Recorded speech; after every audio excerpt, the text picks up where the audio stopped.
This is Nick. This is Jack. It's Thursday, the new Friday, July 11th. And today's pod, this is the best one yet. This is the TBOY. The top 3 pop business news stories you need to know today. And Jack, a happy 7-Eleven day to you and all those who celebrate. That's right. It's July 11th. Yeah, enjoy a Slurpee today. Make it a blue Raz. You think Free blue Raz? Slurpees, I think, right? Not too shabby. Blue Raz all day, every day. Well, we may have just incited a riot at your local 7-Eleven. Hey, besties, by the way, last night's baseball game got canceled, so if you're in Burlington, Jack and I will be at Zero Gravity Brewery tonight. We're going to be there tonight. Uh-huh. You can actually hear the thunder and lightning during this recording. Yeah. That's why the game was canceled. There was a rain delay. Minor League Baseball, Major League IPA. See you at ZG. In the meantime, 3 fantastic stories for today's show. Jack, what do we got on the pod? For our first story, Chipotle has been accused of missizing their burrito bowl. So one go-getting bank analyst put an end to the burrito weight debate By ordering from 75 different Chipotles and comparing the size. and we got the results. For our second story, this is a wild one. Your home might be powered by Amazon-generated renewable energy. Because Amazon just became the biggest company ever to use 100% clean electricity. And our third and final story is the Wimbledon. The tennis tournament in England ends this weekend, but the real winner is the grass. Specifically, the startup that makes Wimbledon's perfect grass. There's a company that makes their grass. It's a $100 million landscaping This is a company. real company, and we're going to tell you all about it. But yet, before we hit that wonderful mix. Fantastic mix of stories. No one else is doing this mix. I love this mix, Jack. Last night, Nick and I went to Ben & Jerry's. It was incredible. And we indulged. we didn't just go to any Ben & Jerry's. No, we didn't, Jack. We went to the very first Ben & Jerry's scoop shop in Burlington, Vermont. Jack and I went to the very first OG Ben & Jerry's scoop shop, which happens to be in DTVT. DTBTV. Now, Jack, should we jump in T-Boy style and share the flavors we indulged in? I got milk and cookies. All right. I didn't know that flavor existed. No, it's like cookies and cream, but fancy. Oh, it's way better than cookies and cream. Yeah, it it's is. chocolate chip cookies in ice cream that's somehow chocolate chip swirl. I should point out, Jack's fell on the ground, and they actually gave him a new one. I went in. I said, I'm so sorry I dropped it. They gave me a new But one. we also ate the one that went on the ground. I went with the half-baked in a cup with hot fudge, extra hot fudge. Extra hot fudge Yeah. was a risky move. I also sampled 3 flavors. I would have sampled 4, but that guy behind me, Jack, he was like giving me an eye. Either way, Nick and I went to bed feeling like chunky monkeys. Because Ben & Jerry, they don't do portion control. But last night, while Nick and I ate our ice cream in the VW hippie van that exists inside this ice cream shop, Jack and I were reminded of a quote from Ben & Jerry on the founding of their company. because the best business advice Nick and I have ever heard Ever. is from Ben & Jerry's on the How I Built This podcast. This was the best quote about business we've ever heard. Push and play. Let's play it. Let's hit it. Jeff got us a copy of a business plan that was from a pizza parlor in New York. So Ben and I pretty much copied that business plan, except every place where it said slice of pizza, we crossed it out and we wrote in ice cream cone. And the other great thing about the business plan was when we first wrote out and figured out our projections for how much ice cream we would sell and how much it would cost, the projections told us that we weren't going to sell enough ice cream to stay in business. So we just changed the projections. Kind of like the government. So, Jack, what's the takeaway for our buddies who are anyone launching a company? Sometimes you can just make it up. Just make it up. Just Now, make it don't up. commit fraud. Yeah, don't do that. Don't do that. But every founder has to be bullish about the future. So sometimes just make up the numbers. Jack, when we are doing our spreadsheets, sometimes we're like, hey, maybe the 6 becomes a 7? I don't know. Nick and I don't call it making it up. We No. call it always round up. We call it always rounding up. Ben & Jerry's did it, including on their ice cream portions. Extra hot fudge. Jack, let's hit our 3 stories. 15 years before this song, 2 boys from the Northeast met in the dorm. They had an idea that caused a cultural storm. It's the best one yet, but the best is the norm. Jack, Nick, that's it. I don't even think they need to practice. 50%, that's a fat tip. TBOY City on your list. If you know, you know, cause we ready to go. We can't wait no more, so just start the show. Start the show. For our first story, Chipotle has been accused of inconsistent portions in their Chipotle burrito bowls. So one analyst tested 75 of those burrito bowls. Yeah. And we have the results. Oh, and we've also got a lesson on how to get promoted. Yes, we do. Yeah, we do. But first, did you know that Chipotle is now worth the same as Starbucks? Yetis, Chipotle stock has been tearing up the market like tinfoil. Yeah, in the last 5 years, Chipotle stock has quadrupled. Stick that in your Frappuccino, Jack. But Chipotle is facing a protest in recent weeks against allegedly shrinking the portions of their burrito bowls. Customers are accusing Chipotle of shrinkflation. They've been skimping on the amount of steak in your burrito bowl. That pico de gallo is a little too pequeño, Jack. A little too pico. A little too pequeño. This controversy has been dubbed weight debate, and it's gotten ugly on social media. Yes, it has. In fact, TikTokers have been filming employees at Chipotle building their burritos to pressure them to add more proteins. It's like a Black Mirror episode. And the guac is always extra. It's still extra. The CEO has defended the portions of Chipotle's burritos in their earnings reports, and he's also told people to stop harassing these employees by filming them while they work. Which leads to the big question: when it comes to burrito bowls, does size matter? Absolutely, size matters. Yeah, that's actually not the big question. That's not the big question at all. The big question is really, has Chipotle reduced the size of their burritos? That's the question. Chipotle officially says no, they have not. But here's the news. There is one bank analyst at Wells Fargo who just put the weight debate to the test. By ordering at 75 different Chipotles. And we have got the receipts. This guy went full muckraking journalist on us. This is like the biggest investigation since Watergate. Here's the details. The man is named Zachary Fadum, and he ordered 75 of the same exact burrito bowls from Chipotle, but from 8 different locations across New York City. Now, here's the key, Yetis. What Zach did is he kept the same exact ingredients on all 75 orders. White rice, black beans, chicken, pico de gallo, cheese, and lettuce. He held all the variables constant except for the location. That way, he could test the consistency and end the weight debate. So, Jack, adding it all up, after feeding 75 colleagues those burrito bowls at Wells Fargo, which everyone was probably really full. I would love to have been one of those 75 colleagues. Oh, a whole lot of napkins. The Wells Fargo analyst published his findings. Here they are.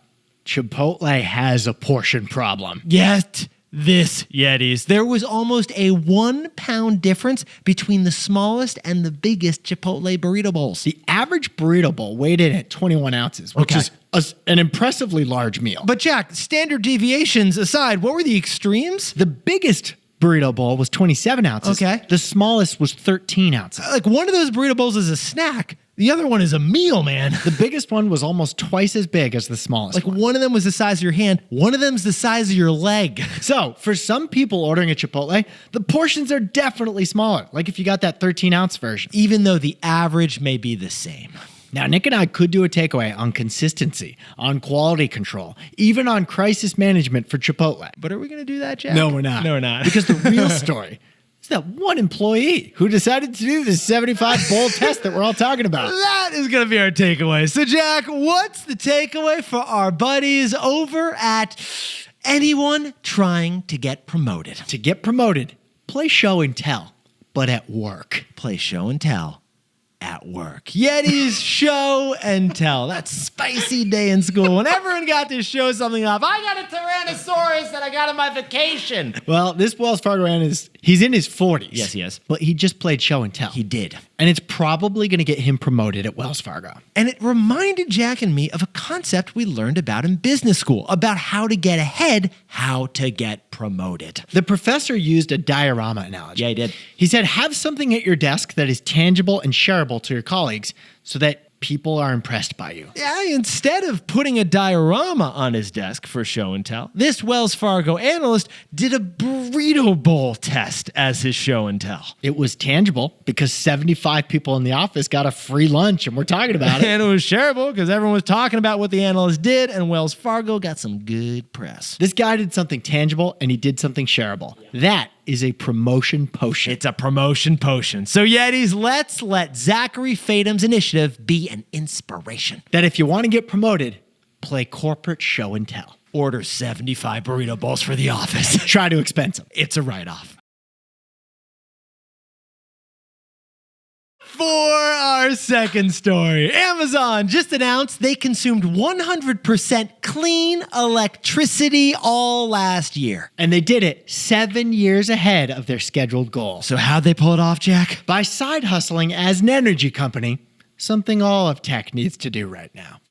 But first, Yetis, let's talk about Amazon, the real estate company. They really are a real estate company. They got a huge real estate footprint. They have data centers, they have distribution centers, they have grocery stores, and they have huge office buildings. Amazon has a physical presence in 27 different countries. One of the biggest expenses, it's not the boxes or those white and blue like bubbly packages. What are those things? It's electricity. It's electricity. So yesterday, Amazon announced a shocker. That entire gigantic electric bill we just told you about, it was carbon-free last year. Wind, solar, nuclear, carbon-free. This is a huge company. Yes. It consumes 100% clean electricity. Jack, Amazon, the company, sounds a lot like Amazon, the rainforest. True. Good call. It's like Jeff Bezos is the new Captain Planet. You know what I'm talking Yeah, about? kind of. Like Earth, Wind, Fire, Andy Jassy. In 2019, Amazon made a bold pledge. It's called the Climate Pledge. They pledged that they would do this by 2030. But last year was 2023, so Amazon accomplished this climate pledge 7 years ahead of schedule. well, we should point out, not the entire Climate Pledge. that's a good point. Amazon is not totally carbon neutral yet. This milestone is only for Amazon's physical buildings, not its transportation like cars. That goal, to get the delivery vans and the airplanes carbon neutral,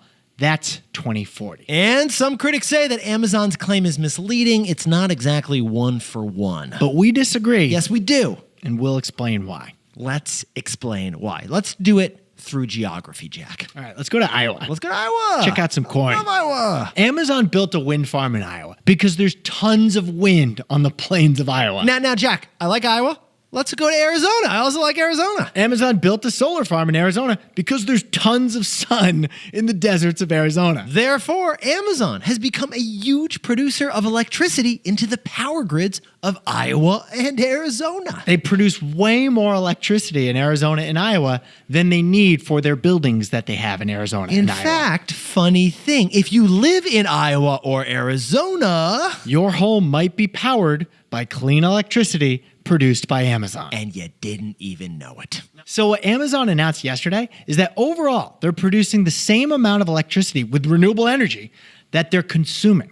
So it's equal worldwide. And they offset each other perfectly, net zero. Even if they don't use all the clean electricity they're generating, someone's using it. And that sounds like a fair calculation to us. For every Amazon phone that was charged with dirty electricity, they got a solar panel somewhere that compensated for it. So, Jack, what's the takeaway for our buddies over at every tech company? Amazon shows the future of tech to side hustle as a power company. Yetis, the reason Amazon's report was so shocking is because Microsoft and Google are doing the opposite. Because of artificial intelligence, Microsoft and Google have both increased their carbon emissions by 30% and 48% in recent years. And Jack, we actually explained why that's happening just last month. Yes, we did. Here's why. A query using artificial intelligence requires 10 times the amount of computing as a simple Google search. What Jack's saying is that clicking enter on ChatGPT requires 10 times the electricity of clicking enter on Google.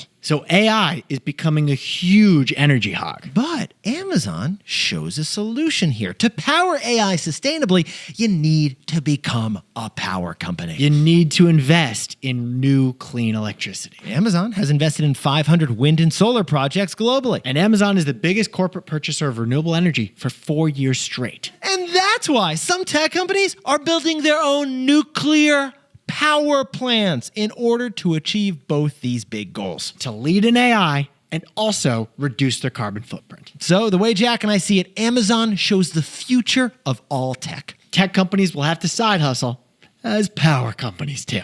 Hey Yetis, if you're a bestie, take a sec and hit that subscribe button. And like this video while you're at it. If you leave a comment, by the way, we'll read it.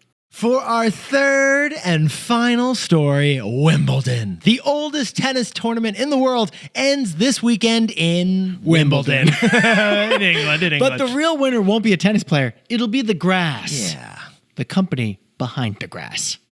Jack, toss on your tennis weights and whip out your pinky finger, man. It's Wimbledon finals weekend. Yes, it is. Wimbledon, the oldest tennis tournament in the world, first played on a court in 1877. I don't think there's an older sports competition than this. I don't think there is, Maybe Jack. the Kentucky Derby. This tournament for tennis is nearly as old as the countries of Italy and Germany. And it's famous for its intense dedication to tradition. Yeah, and dressing like James Bond. You want to get in, you better look good. You can't compete unless you're all dressed in white. Hey, you're going to have to button up at least 2 more buttons over there, Jack. True, this is risque. But yet, here's the fascinating thing about Wimbledon. Every year, Wimbledon sacrifices $100 million in revenue. Every year, there's $100 million in revenue Wimbledon could generate, but they decide not to. So Jack and I wanted to ask the question, Jack, why is Wimbledon missing out on $100 million in sales? Because they want their grass to be pristine. They want fancy grass. Because remember, this is the only major tennis tournament played on grass. That's true. And it's also the only one without logos. Right, Jack? At the U.S. Open in Queens,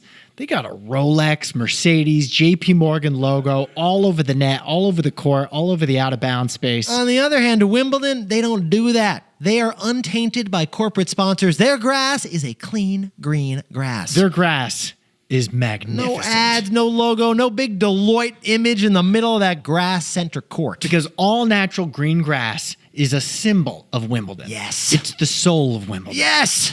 That's all I got. Long live the king, Jack. But yet, the real winner of Wimbledon is actually the company behind the grass. The company is called Play Green. Yeah, Play Green. They're the company with the Wimbledon grass, or under the grass, or making the grass, or they're doing all the stuff involving the grass. And they're worth $100 million. Yeah. Because they just got acquired by a private equity firm for that price tag. Now, Play Green is actually a Dutch company, and they, in fact, grow and mow 20% of the pro stadiums with playing surfaces of grass. Their first client was 15 years ago. It was. They convinced the Green Bay Packers to let them handle the grass. The Green Bay Packers were their very first client. Play Green figured out how to grow perfect grass in the frozen tundra of Wisconsin under Brett Favre's cleats. And now, 15 years later, this grass company manages the greens for the Dallas Cowboys, the Kansas City Chiefs, FC Barcelona, even the Red Sox at Fenway Park. Because Play Green isn't an agriculture company. No. They're not a landscaping company either.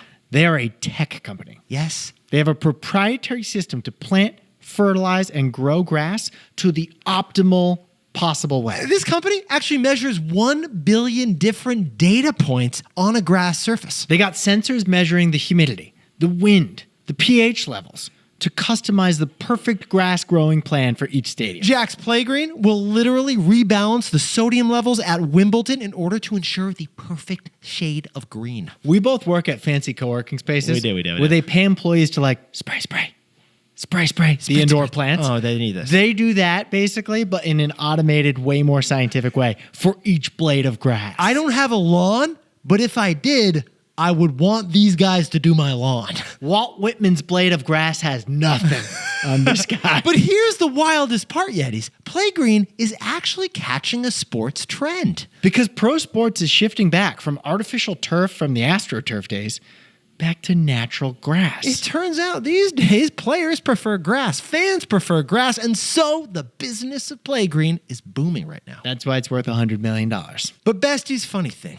The wildest part about this startup isn't actually the sod, it's one specific hero stat.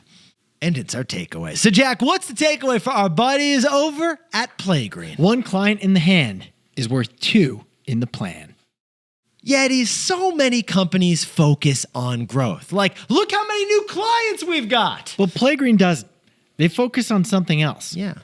They highlight that they've never lost a client. Jack, can you please repeat that? Every stadium that's ever signed up to be a client of Play Green has remained a client of Play Green through today. Yetis, the Play Green churn rate is 0%. That is something Jack and I have literally never seen. In their 15 years, they've signed up 550 clients, and no one has ended the relationship. Because Play Green doesn't focus on new clients, they focus on existing clients. Keeping a client is way more valuable than going after a new client. New clients, they require spending on sales and marketing and advertising, and all for revenue that might not even ever come in. But an existing client who's still paying is an existing client who's still paying. It's worth way more than a potential client who may never pay. Yetis, some people say that a bird in the hand is worth 2 in the bush. Play Green honors that because 1 client in your hand is worth 2 in the business plan.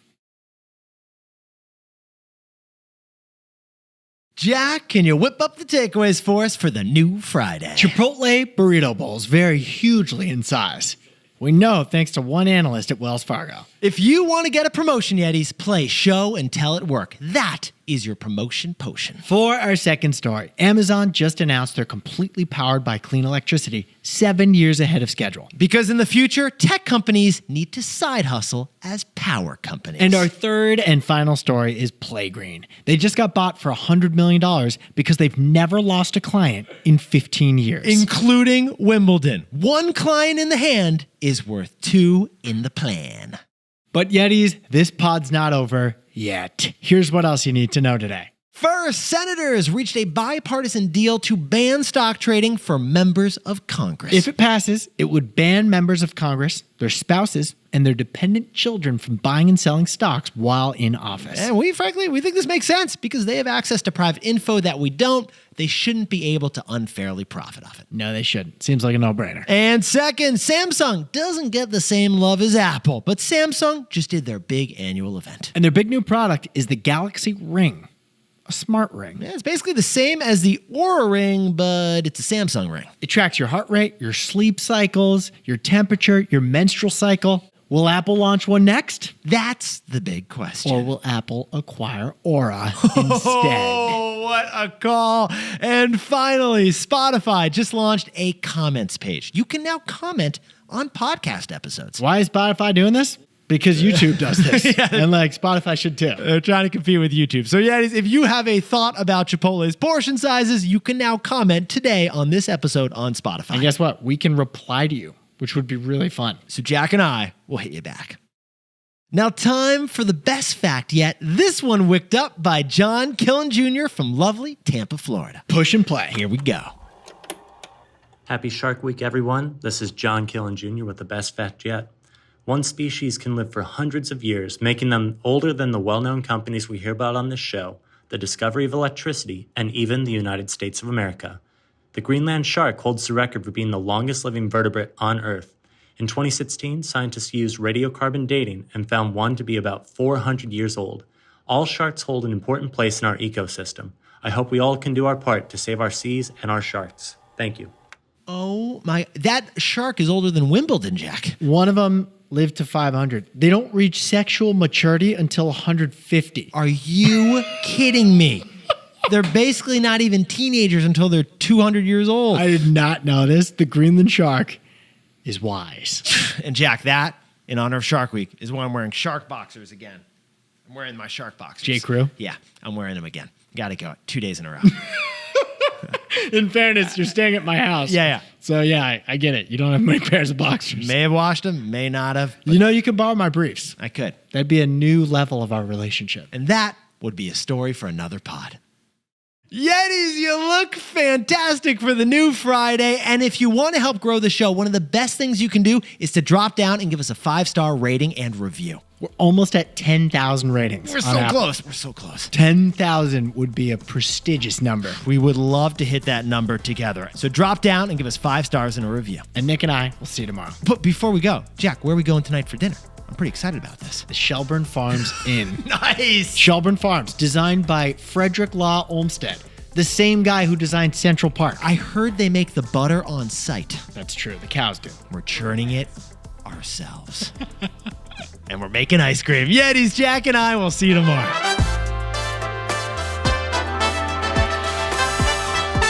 And before we go, a happy 34th birthday to Evelyn Rosado doing logistics over in Chicago. And happy birthday to Rebecca Reed in San Jose, California. Go Zags. She's zigging while the Zags are zagging. And a huge shout out to Vonda Peralez in Bakersfield, California. Her insurance company is officially recognized as a general agency. And to anyone else celebrating something today, make it a TBOY. Celebrate the wins.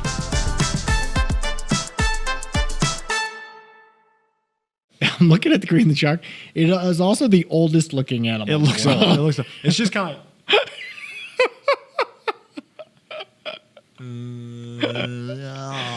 It looks so old.